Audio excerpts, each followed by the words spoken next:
Good morning, Hank. It's Sunday, November 1st, the first day of NaNoWriMo.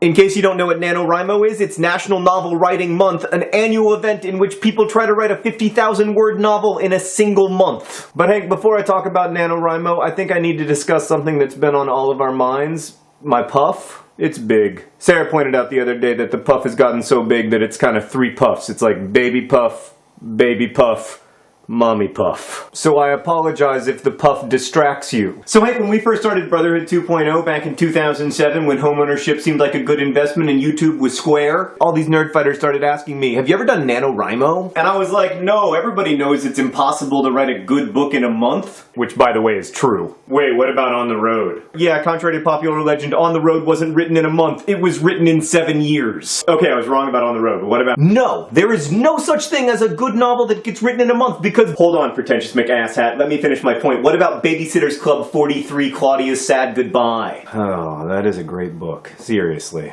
But it is the exception that proves the rule, and as a rule, no great book can be written in a month. That said, I've always really admired the nerdfighters who take on the NaNoWriMo challenge, and this year, I'm gonna join them. There are two things I really love about NaNoWriMo. One, whether you're writing for fun or as your job, writing requires discipline. And it takes a lot of discipline to write 50,000 words in 30 days. Secondly, I'm increasingly convinced that while no great book can be written in a month, no great book can be written in a first draft no matter how long it takes you to write it. Books are made in revision. For all 3 of my novels, I have deleted more than 90% of the first draft. And everything that people like about my books emerges in later drafts. Like Miles's obsession with the last words of famous people and looking for Alaska came out in revision. The crazy hunting through rural Tennessee for a feral hog and an abundance of Catherines, revision. All that stuff about cartography and the real meaning of paper towns, revision. Like, if you want to think about it like sculpture, writing a first draft is like digging the clay out of the ground,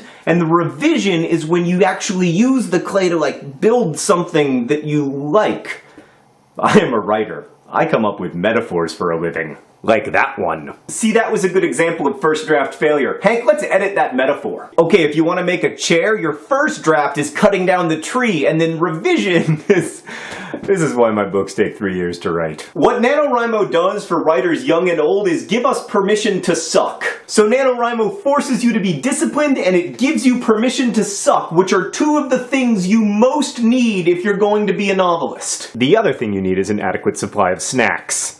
I recommend Cub Scout popcorn. So Hank, I am seriously going to try to write 50,000 words of a story over the next month. I will be updating you on my progress every day at the Ning, link in the sidebar. And to my fellow nerdfighters who are joining me on the crazy NaNoWriMo adventure, there's a group about it at the Ning, and we also have an official discussion forum over at the NaNoWriMo website. And no, I am not going to share with you what I write over the course of November. If I'm lucky, it'll be good enough that I can spend the next 2 years revising it. Okay, I should probably start writing, but Hank, you'll see me on Tuesday.